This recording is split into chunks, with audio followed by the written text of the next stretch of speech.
Bonjour à toutes et à tous, bienvenue sur Passion Trading Market, j'espère que vous allez bien. Analyse du Nasdaq, il est 11h20, j'ai beaucoup de problèmes avec mon site internet, avec la mise en ligne, donc ça y est, c'est fait. Donc on va reprendre les analyses traditionnelles.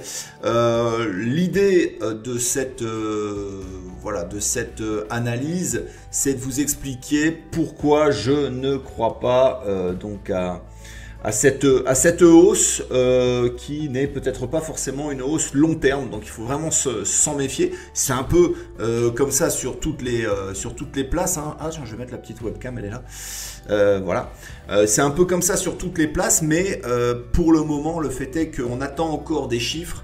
Et puis il y a toujours le Covid et ce vaccin que Moderna devait sortir, mais ils ont carrément annoncé que ce vaccin ne serait pas disponible avant les élections américaines et peut-être même au-delà. Donc on pense plus vers 2021 maintenant.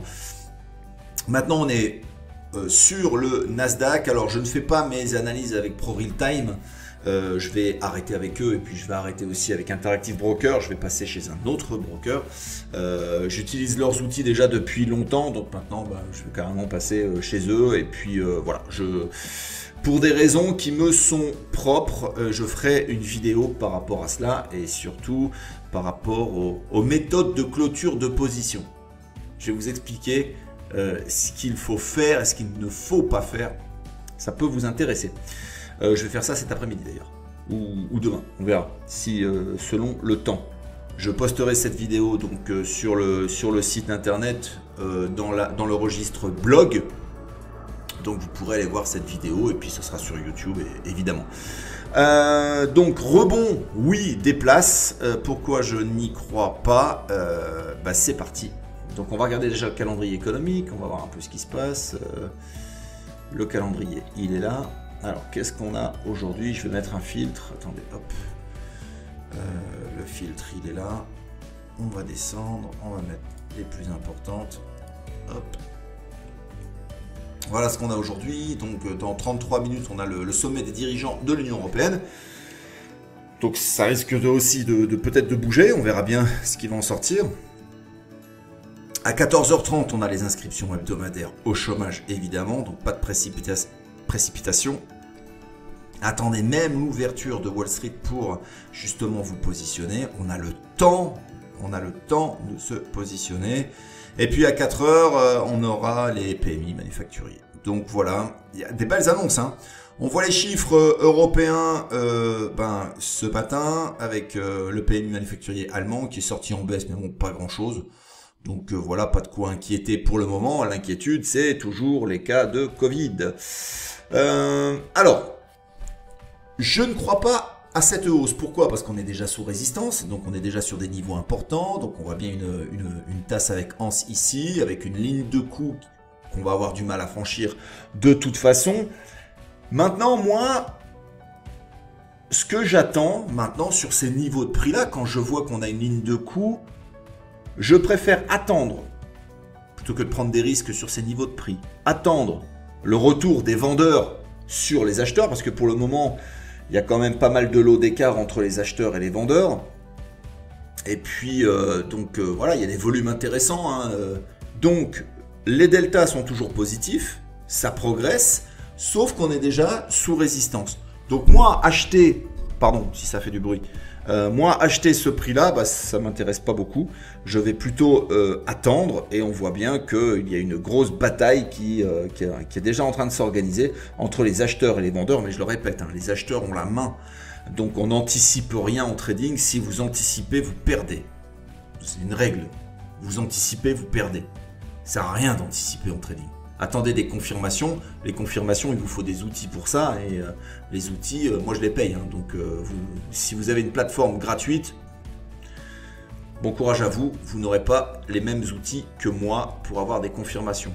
Donc pour l'instant, c'est acheteur, aucun problème. Avec des volumes en constante augmentation, acheteur, des deltas positifs. Les vendeurs se font torpiller actuellement. Ils n'ont pas dit leur dernier mot, mais on voit que les vendeurs, il y a plein de vendeurs qui anticipent des choses. On ne sait pas ce qu'ils anticipent, hein. Moi là je viens de le voir là, 11h09. Allez, des 4 lots qui passent, parce que j'ai mis des filtres. à plus de l'eau. J'expliquerai comment ça fonctionne un jour. Mais là, voilà, il y a des gars qui anticipent des baisses maintenant, il faut vendre maintenant. Mais ça, c'est parce qu'ils n'ont pas les outils pour, c'est-à-dire qu'ils anticipent des choses et puis à l'arrivée, ils vont se faire torpiller. Donc on attend, pas besoin de se précipiter parce que ça peut être acheteur encore longtemps, ça peut pousser. Et pourquoi pas casser cette ligne de coup? Why not? Il n'y a pas de règle en trading, hein. C'est-à-dire que c'est pas parce qu'il y a une ligne de coup qu'on va avoir du mal à la franchir qu'on va redescendre. Moi j'attends pour l'instant. J'ai fait quoi? Même pas 200 € de gain ce matin. Allez, moins les coms, moins les commissions versées, j'ai fait 128, 125, 128. Voilà. Mais parce que quand on ne croit pas donc à une hausse, on essaye de rester à l'écart parce que c'est tendu.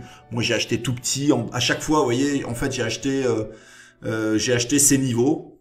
À chaque fois qu'on est descendu, j'ai acheté plusieurs fois ces niveaux. Mais je me suis fait peur là quand ça a baissé. Hein. Je vais l'agrandir peut-être. Moi j'ai acheté ces niveaux-là, j'ai acheté ces niveaux-là, j'ai acheté ces niveaux-là. Non, j'ai acheté ces niveaux, ça a mis du temps, hop, on est monté. J'ai acheté ces niveaux, hop, on est monté. Ici, le dernier, je l'ai acheté, mais je me suis fait peur parce que c'est parti à la baisse. Là où j'avais confiance, c'est que les acheteurs étaient toujours bien présents, et ils le sont toujours d'ailleurs, mais ils tournent toujours autour des mêmes volumes. Et là, on voit, on voit des deltas qui commencent à baisser gentiment. Donc là où c'est terminé, on est en train de faire un petit peu de marche arrière. Voilà, c'est pour l'instant, il faut rester très factuel. Le niveau de prix et ce prix-là ne m'intéresse plus. Donc 11 500 points ne m'intéresse pas. Si ça redescend un peu, je me risquerais peut-être à prendre un petit lot standard sur le micro Nasdaq. D'accord. Et je prendrai un petit trade là-dessus, et puis je vais pas prendre des risques. Là où je vais prendre 3 lots, où je vais rentrer très fort, c'est quand j'aurai une confirmation baissière, ou si vraiment on revient, vous voyez, moi ici, sur des niveaux importants, si je vois que les acheteurs ne faiblissent pas, ok, pas de problème, je rachète un peu. Pour le moment, vous voyez, toutes ces lignes que j'ai mis là, c'est que des petites résistances en fait. On est sur des zones. Alors on peut monter jusqu'à la dernière, on peut monter jusqu'à 11 600, pas de problème. Mais il va falloir déjà, donc casser ce niveau. Voilà. Je vais prendre le petit rectangle. Vous voyez, il va falloir quand même casser ce niveau-là. Donc ça, c'est une belle ligne de coup quand même, une zone de coup à casser. Et pour l'instant, voilà, je suis plus en fait dans la stratégie de vente que d'achat sur ces niveaux de prix. Parce que rien n'est réparé au niveau, économique, au niveau sanitaire, on n'a rien qui est réparé. Donc on peut avoir des retours de flamme très violents. Donc j'attends. Moi j'ai mon dôme qui est là, j'ai mon market dev qui est là, j'ai tous mes outils qui sont en place pour pouvoir travailler. J'attends. Et je ne crois pas pour le moment à une continuation de la hausse. Point de détail à 16 h à l'ouverture de Wall Street, on regardera tout ça ensemble et je vous dis à tout à l'heure. Quelle heure il est? 11h33, je vous souhaite déjà un bon appétit. N'hésitez pas à vous abonner à la chaîne si ce n'est pas encore fait, Passion Trading Market, et puis le site internet est ouvert aussi. Je vous souhaite une bonne journée de trading, soyez prudents, c'est peut-être le rebond du chat mort, donc faites très attention à ne pas vous prendre un retour de flamme. Salut!